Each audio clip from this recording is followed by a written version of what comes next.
used up and poured out, so depleted. You are my light, you make things right, so I stand undefeated. When that infantry platoon got attached to us, those guys were intimidated by us. You know, we had beards, you know, we didn't wear, there's stuff that we did, conventional forces weren't allowed to do, okay? So they were like, holy hell, these guys are crazy. But Tim's a phenomenal guy, heart of gold, man. That guy, I remember right before he got hit too, he carried a ice cold Gatorade in his cargo pockets, right? And he's handing them out to all of us. We had been out walking in front of the trucks while they were all driving in the air conditioned trucks, all that. We're out full kit walking in front. You know, it's hot as hell out there in Afghanistan. And so we pushed into this valley. Timothy's unit drove all the way from Kandahar. Took them about 2 weeks to get to where we were at, you know, multiple IDs and whatnot. So it took them a while to get there. About mid-September. It was about 50 meters up top of the hill. The rest of us was about halfway down the hill where the trucks were parked eating MREs, and that's when the bomb goes off. And right away, you know, you knew something was wrong because it just felt weird. So I go taking off running up top of the hill, and you know, there's smoke and shit everywhere. And Jim, my captain, was the first guy I came across, and you know, he's bleeding from his face and covered in smoke. And I looked at him, and he was walking, and he comes up, he's like, hey, go get Ski. So I knew he was okay for the moment, right? So I let him go. Next person I came against was Gundenhauser, and he was sitting down, and he had his damn hole in his throat. So I thought he was pretty bad off, and he started talking. I just did a real quick assessment. He was fine, just a little superficial shrapnel in the wound to his neck and the rest of his face. So I let him go. He was all right. I get to this big ass crater. You know, it's about 4 or 5 foot deep, and Ski was laying in it with, you know, the rest of his legs, what was left of his legs sticking out. And by this time I had over 100 medevacs under my belt. I'd seen my fair share of ID guys, so I thought he was dead as shit. It was my first American soldier that had lost that many extremities. And the majority of my medevacs were the Afghans, either the Afghan National Army soldiers or the Afghan National Police. You know, those guys are always duking it out with the Taliban or stepping on IEDs, or driving over the damn things, or domestic disputes, man. I'd treated so many stab wounds or child abuse, you name it, man, we treated it. His left shin bone was completely intact, but it was just clean. It was real clean.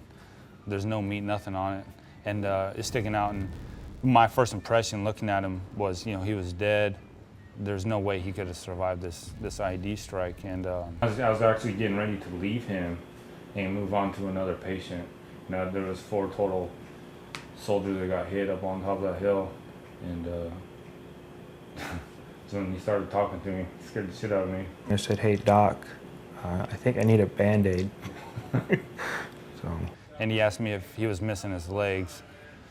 So once I got over that initial shock, realized he was still alive and that, you know, there's something I needed to do, I told him, I was like, yeah, yeah, buddy, you know, your legs are gone. Because, you know, one thing is, you never want to lie to a patient, you know what I mean? Sure. No matter how hard it is. So I told him his legs were gone, and but I told him, you know, hey, don't worry about it, get you out of here. And so the way he was positioned, his legs were, what was left of his legs were sticking straight up at me. So I took that time to hurry up and slap my tourniquets on him. You know, he wasn't bleeding right away, and a lot of times, I don't know if you've dealt with amputations, they don't bleed right away, you know, because blood vessels constrict. So you got a little bit of time to be able to put these tourniquets on this patient before they start bleeding out. Because once those muscles relax in those arteries or veins, you know, then the blood really starts gushing. Then you just lost that battle.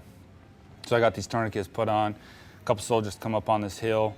We get Ski up out of this hole, and I noticed he had, he's almost missing his right arm. There wasn't much left of his right arm, so I get 2 more tourniquets from these other soldiers put on his arm. And I grab him and I roll him over onto my lap, you know, because one thing you always want to check, if there's injuries to the front, always assume there's injuries to the back. I roll him over, and, you know, sure enough, he was missing his ass cheeks and most of his lower back. And, you know, through us all, you know, I'm calling for stuff. Hey, go get my aid bag, go get my litter, go get this and whatnot. And as I roll ski over, my aid bag comes up, and I need to take out all the gauze that I could, just start stuffing, you know, and I was elbow deep in this dude, just stuffing these holes before they start bleeding real good. And they're just plugging all these dirty ass holes. His right arm and both his legs, they were still smoking, you know, they were burnt, charred. There was really no, it was just a nasty wound, you know. In Afghanistan, you got this moon dust, you know, we call it moon dust, and it's just this layer of dust that's probably two foot thick, you know. And every time an IED goes off, it throws all that shit right into you. And, you know, especially with a blast injury, everything comes up, and it just shot all that inside of ski, you know. He was covered in that. His skin was burnt, just charred flesh, and it was, in a way, it kind of helped. That heat, you know, kind of cauterized some of those blood vessels, which helped me out, made my job a lot easier to control some of that bleeding. But his arm was just, it was a mangled mess, and I really didn't think he was going to keep that either. And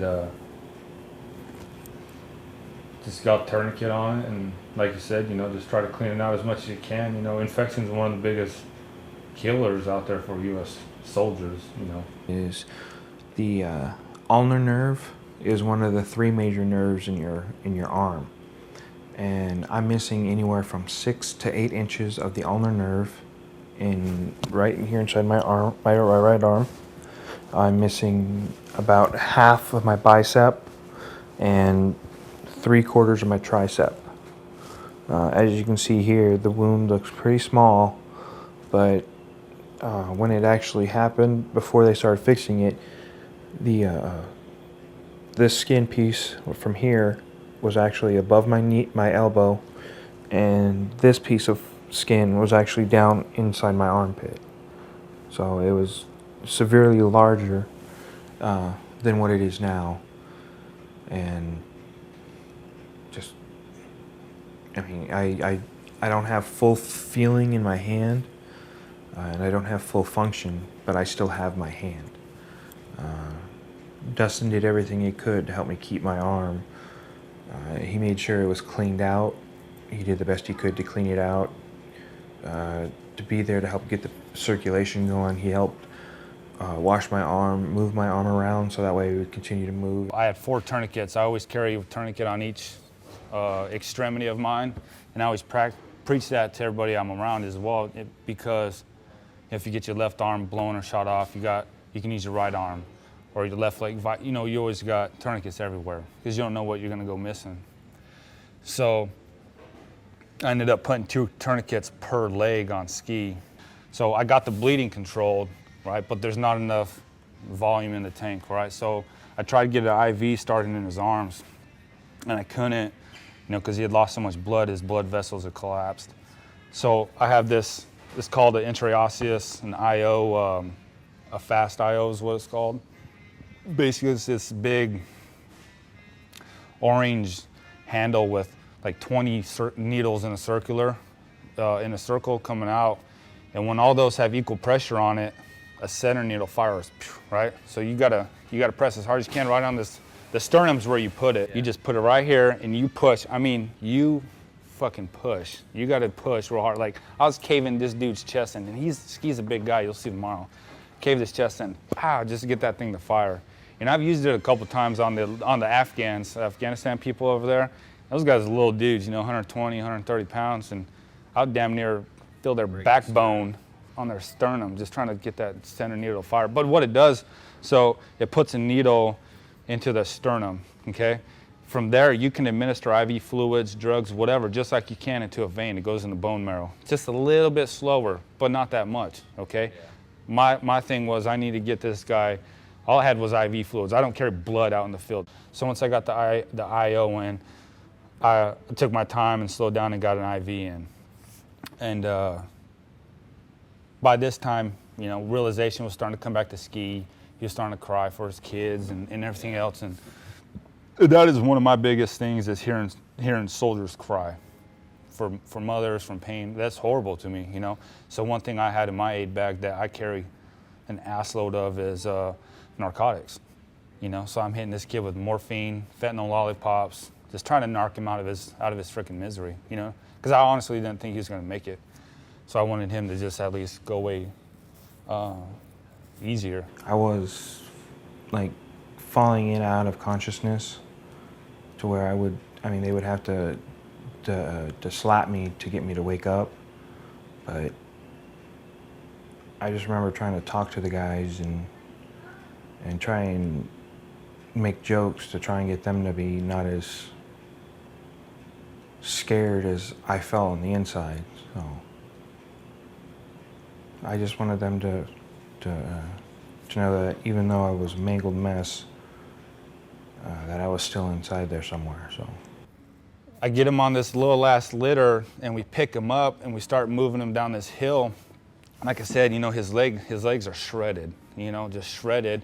And every time we got to set him down, the chunks of his skin that was left on his legs would get stuck underneath the damn backboard, and we'd set him on it, and he would just scream in pain, you know.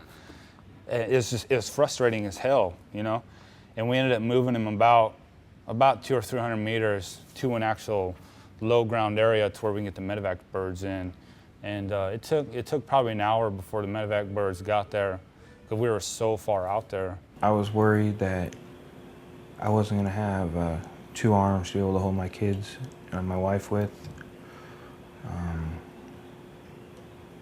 I was worried that if I was hurt this bad, where were the other 3 guys? Are they okay? I would give him his IV fluids till I'd get a radio pulse, and then I'd slow the fluids down, and then once his radio pulse started going away, when he'd start dying again, I'd turn his fluids back up, and it was just a damn roller coaster ride. So the medevac birds got there. You kept him alive for an hour out there before the medevac. Yeah. Unbelievable. By this time, we had another patrol that was about 5 kilometers out doing another mission, and they heard over the radio, and they even saw the explosion, heard it all. They came hauling ass over. And I was like, hey, Paul, I got all these freaking patients and skis this jacked up. I'm getting on the medevac bird to keep his ass alive to CAF, because it was another 45-minute flight to CAF. So I took my top off. Took my top off, left my weapon there, my kit, everything. So all I had was just my pants, which is covered in blood, this big-ass beard covered in blood. I look like a damn Afghan mountain man. And this big old knife on my side. And, you know, the flight to CAF was horrible, you know, because, you know, Skeeve was pretty upset, you know what I mean? Hell, I mean, anybody would. I go to walk into the ER, and I get stopped at the damn door. Hey, you got to take that knife off your belt. You can't go in there with your knife. I was kind of pissed off, you know what I mean? Like, seriously? So I was whatever, you know. I gave my knife up, but, you know, better not steal that shit from me. And I go in there, you know, there's thousands of doctors and nurses running around, and you know, I went and checked on each person, make sure they was handed off good, and went outside, and I was able to lose it then, you know what I mean? Because this whole time I had just been balling that shit up, and the whole time, another thing that I was fighting was not only trying to save Ski's life, but the soldiers around him while I was working on Ski, they were losing their damn minds, crying, screaming, shooting, you know, they were losing their minds, and I was, if you're gonna do that, get the fuck out of here. Ski don't need to be seeing this, you know what I mean? Because you gotta put yourself in his shoes, you know, it's like, if you see all that going on around you, how's that gonna make you feel as a patient, you know? And so that's another hard thing of being a medic is, you know, hell yeah, I'm gonna start screaming and crying while I'm trying to work on Ski, but I can't, you know? Trying to be encouraging and honest at the same time, you know, it's hard as hell. So, I mean, he saved my life, and even though he says I don't have to worry about it, but I feel like I owe him my life, and I owe him more than that. And I just feel like I need to live out live my life the best I can, and be there for my boys, and take care of everything I can, and to give back what I can as well. And just in respects of honoring him and because, I mean, he was just incredible. He never left my side. So why do you keep spending all this time with him, Dustin? He's so ugly, I feel sorry for him, you know. You know, it just, he doesn't deserve what happened to him, you know.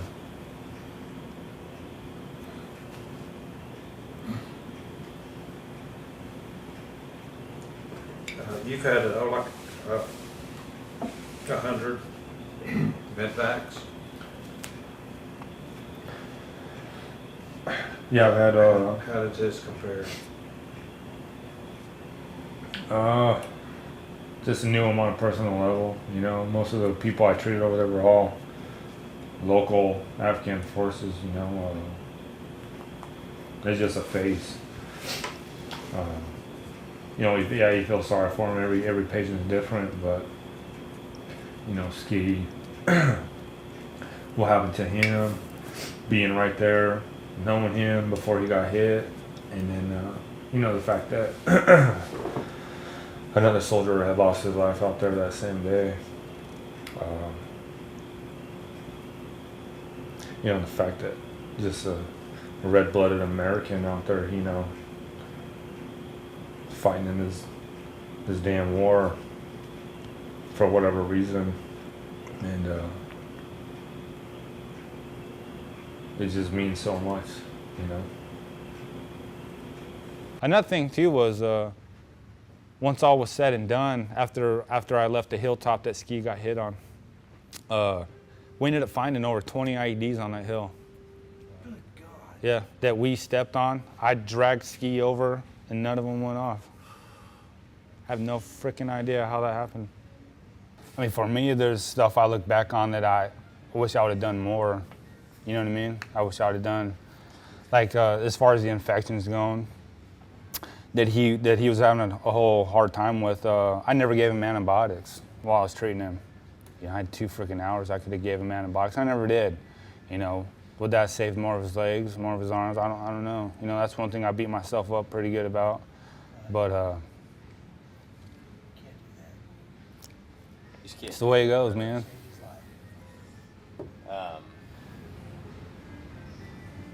So what are you gonna say to him? Probably crying too hard, you know what I mean? Have you seen pictures of him? I mean, have you?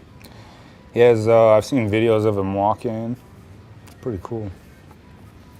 Yeah, I've seen some pictures of him. I have one 6-year-old and a 1-year-old.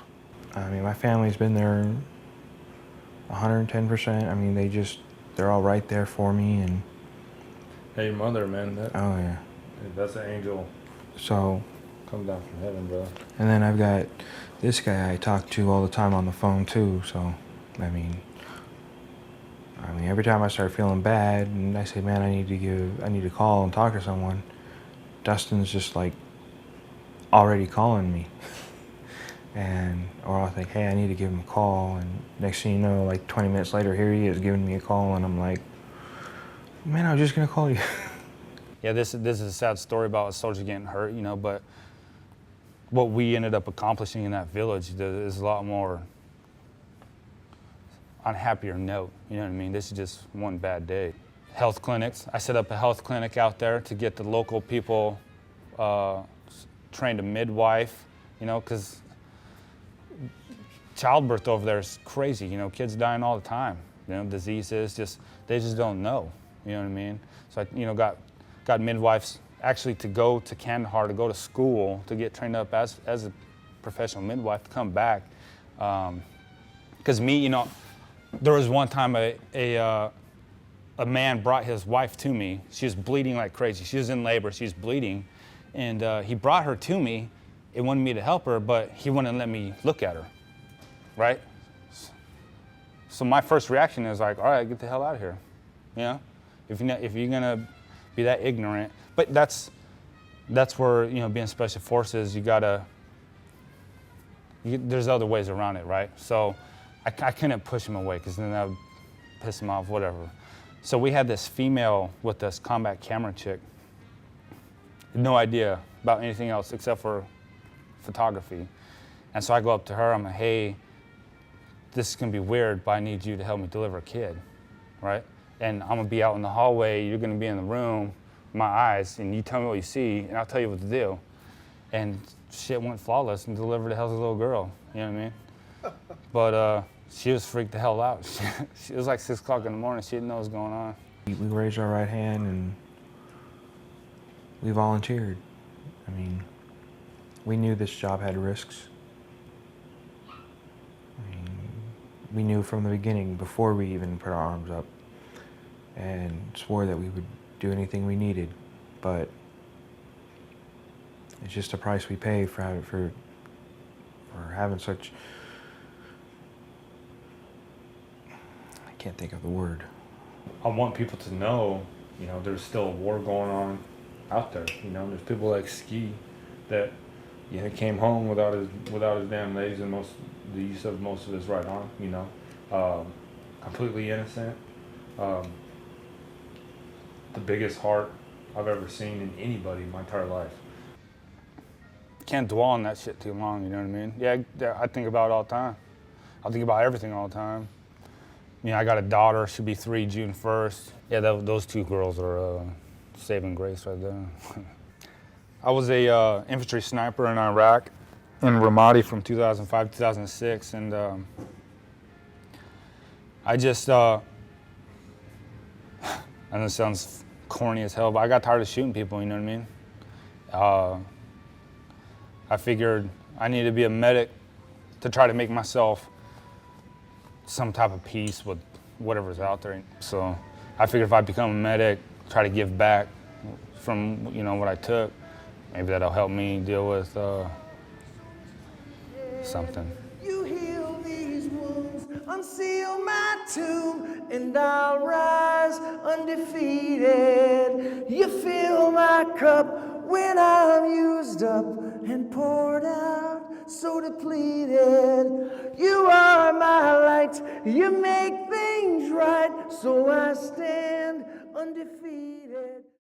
Brought forth an idea of potentially reuniting Tim with Dustin Wisdom, who was his medic who actually saved his life. Dustin, we reached out to him and we asked him if he would be willing to come meet Tim and reunite with him for the first time. They talk every week, they correspond on a regular basis, but they've never actually met in person. He was so excited, and we arranged for him to bring his family to Washington, D.C. so that we could reunite Tim and Dustin.